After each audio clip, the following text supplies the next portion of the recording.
D-Led get a vet day? Yeah, it's about a week. He's gone all week, so it's on cruise. Congrats. I hope you have another fine letter. I can't find, I don't know if it's left squad or what. Yeah, I talked to Olsen about that. If you put a retired list thing out on him, I would. Could. I would. Left squad, non-football injury. We're waiting on anything back there, we're just going. It's gone. It's we got our camera on top. Cool. Just some of the injury guys. First Glaze wasn't there, and I'll see what. Yeah, I mean, some guys are, rest. Some guys are, got Nick's sore from Friday night. And then, Hodge with the ankle, you won't see him this week, and we'll just take it from there. That was about it, I think. Yeah, oh, Penny, Penny, he, got to get cleared, but those are the two from the game that we talked about afterwards. You won't see those two guys, Hodge and Penny, out there this week. So Penny is in protocol. If he's not out there, that's what it is. Right. Officially put him in there just like the NFL. And as far as Hodge goes, I mean, is that something you're concerned about long term, or is it? No, I wouldn't have said it. Right. I'll get you an update in a week. I would have said, hey, this is a long term. I don't know how much you saw last night of what happened in the Green Bay game, but at this point, should there be some sort of protocol? Not protocol in terms of like what to do on the field, but protocol in terms of pausing games, suspending games, just based on what we've seen. I didn't. When I obviously read about it, Mike, it's not something I'm not ready to speak on right now. So, in terms of practice this week now, as you're getting ready for last week for preseason game, is the intensity a little higher? I don't know. I guess now cuts are coming now, so a week away, it's kind of like real. Well, I think the pressure of the job in the NFL. I mean, every day is real. Guys understand that. I mean, any high-pressure, high-performance job, you understand that. And, everybody deals with it differently, and that's what you try to have that perspective. I mean, if you're worried about every day being your last, I mean, that's a self-fulfilling prophecy for everybody. Anyway, so it's not a way to live.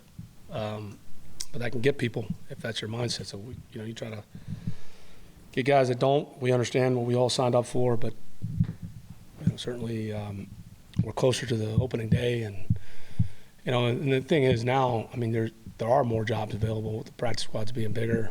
I mean, give or take, that day after the final cutdown, and it used to be half the guys were gone, give or take.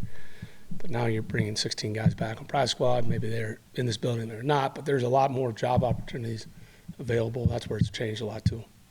I know this is a general question, but what's the biggest difference with this team that you see here as opposed to the other two teams you've had here?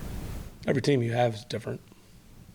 So, it's like several times, like comparing siblings, whatever, all those guys that we've had the privilege to coach. Every year is going to be different, no matter what happened the year before. It's you got to earn anything you get. You got to continue to work. You can't skip steps. Be ready to go. It's a long journey, and so every team's going to be a little bit different, just the chemistry of it. But I certainly feel that this team's got pretty good chemistry. We got plenty to work on, but we're excited. We're excited to get going. Excited to be back out there today. A couple of days of work, and then we'll have Pittsburgh Thursday night, and then we'll have the weekend the next week, and then it'll be game week. You had said Friday night. Almost Saturday morning. Almost Saturday morning. It's close. It's close. It wasn't like UFC. They actually blended into this morning, but yeah. That to check with you on Sunday in terms of how you want to approach this. Yeah, I think we got a decent idea. I just really want to see how the next 2 days go, and we'll finalize that Tuesday night. A lot what we feel we need to work on for certain guys that we know will be here to get ready to go week one, and then you're also the opportunities to make some tough decisions. So you're kind of weighing all that. Got a pretty good idea, but we need to see how these next 2 days go too. After reviewing the tape of that first drive and the starters and everything like that, what was your thinking? Yes. Same thought I have now. I mean, you cannot pre-snap penalties, and then when you not just the first drive. When you have penalties in the red, no penalty, any penalty, especially pre-snap, obviously going to irritate you. But there's some critical areas when you're down in the red zone, short yardage, critical down situations where we have to eliminate those. So those things were frustrating, but luckily that game didn't count. but then we got time to work on it. But those are things, and we've got to improve. What goes into making a team more disciplined? There's a lot. I mean, one, get disciplined people. I know it's like when somebody says, yeah, you want to have a physical team, well, you better go get physical players too and create that environment. So there's a lot that goes into it. You get disciplined guys, you run a disciplined program, but it's a combination of a lot of things. If you're an undisciplined person, it's not going to magically happen overnight. So combination of things, right people, right environment, making sure you have that right climate every day too. Can I hear you on Mathieu Bergeron? Bergeron. We got his first snaps the other night. He did some decent things and some things he got to work on, but Matt's a tough-minded player. Enjoying coaching him.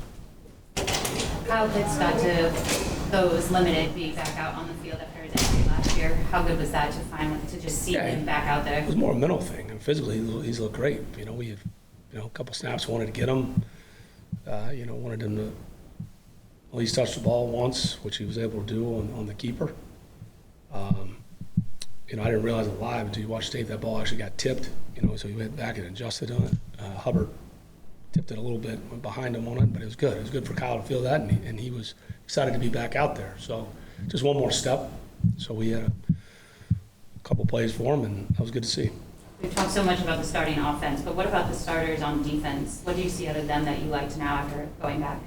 Yeah, I liked our run fits. I thought we did a decent job of the run fits. A couple of things we got to clean up in some of our pass rush lanes.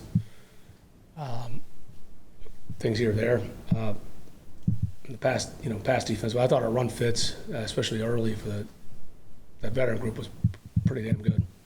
As much as you try to schedule things in practice, off-schedule throws for Dez, his ability to do some of those things, off-balance, certain impromptu stuff, how important was it for him to get that drive? And he got a number of those in that drive. Yeah, Arch, as you know, rush plans, how they want to attack you, how they want to rush you, where they want to rush you, how many times you really want to turn your back. When you got athletic quarterbacks and guys that can pull the ball down or extend plays, it certainly you got to cover longer, and then you got a chance to pick up first downs and with play extensions. So it's definitely something that we appreciate about his game, that you try to use your advantage, but he does a good job too of keeping his eyes downfield. I think he's got a pretty good touch. That's a credit to him. Is that something that it's almost equated to a hitter? He's good at play. Do you see some live pitches? Yes. For him to be able to slide in the pocket, feel that pocket awareness, and because he had a great feel for that in his first game. He does, and I think that it's a combination of. It's good that he got those reps in there last year. He played a lot of games in college.